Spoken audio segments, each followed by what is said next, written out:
ಕುತಂತ್ರ ರಾಜಕಾರಣದಿಂದ ನಮ್ಮ ಸಹಕಾರ ಬ್ಯಾಂಕ್ ಅನ್ನ ಸೂಪರ್ ಸೀಡ್ ಮಾಡಲು ಹೊರಟಿದ್ದ ಸಂದರ್ಭದಲ್ಲಿ ನಮ್ಮ ಬೆನ್ನೆಲುಬಾಗಿ ನಿಂತವರು ಸಹಕಾರ ಸಚಿವರಾದ ಕೆಎನ್ ರಾಜಣ್ಣನವರು. ಅವರಿಗೆ ನಾವು ಸದಾಕಾಲ ಚಿರಋಣಿಯಾಗಿರುತ್ತೇವೆ ಎಂದು ನೂತನ ಅಧ್ಯಕ್ಷ ಸುರೇಶ್ ಗೌಡ, ಉಪಾಧ್ಯಕ್ಷ ಚನ್ನಬಸವಣ್ಣ ತಿಳಿಸಿದರು. ಗುಬ್ಬಿಪಟ್ಟಣದ ಕಸಬಾ ಪ್ರಾಥಮಿಕ ಕೃಷಿ ಪತ್ತಿನ ಸಹಕಾರ ಸಂಘದ ಚುನಾವಣೆಯಲ್ಲಿ ಆಯ್ಕೆಯಾಗಿ ಅವರು ಮಾತನಾಡಿದರು.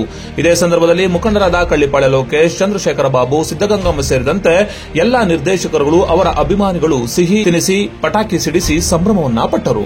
ಮಂತ್ರಿ ಕೆಎನ್ ರಾಜಣ್ಣ ಅವರಿಗೆ ಪ್ರಪ್ರಥಮವಾಗಿ ನಾನು ಅಭಿನಂದನೆ ಸಲ್ಲಿಸ್ತೀನಿ.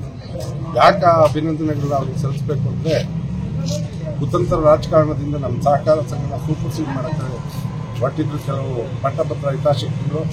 ಅದನ್ನ ಹಿಮ್ಮೆಟ್ಟಿಸಿ ರಾಜಣ್ಣವರು ಚುನಾವಣೆ ಮಾಡಿ ಇವತ್ತು ಏನು 12 ಜನ ನಿರ್ದೇಶಕರು ಮತ್ತು ಅಧ್ಯಕ್ಷ, ಉಪಾಧ್ಯಕ್ಷ ಇವತ್ತು ಅವಿರೋಧವಾಗಿ ಆಯ್ಕೆ ಮಾಡೋಕ್ಕೆ ನನಗೆ ಅತ್ಯಂತ ಸಹಕಾರ ಕೊಟ್ಟು, ಅದರಿಂದಾಗಿ ಎಲ್ಲ ನಮ್ಮ ಕಸಬಾ ರೈತರ ಪರವಾಗಿ ಅವ್ರಿಗೆ ಅಭಿನಂದನೆ ತಿಳಿಸ್ತಾ ಇದ್ದೀನಿ. ಅವಿರೋಧವಾಗಿ ಆಯ್ಕೆಯಾಗಿ ಹಾಗೂ ಅಧ್ಯಕ್ಷ ಸುರೇಶ್ ಮತ್ತು ಉಪಾಧ್ಯಕ್ಷ ನಾನು ಸಹ ಅವರಿಗೆ ಅಭಿನಂದನೆ ಸಲ್ಲಿಸ್ತೀನಿ.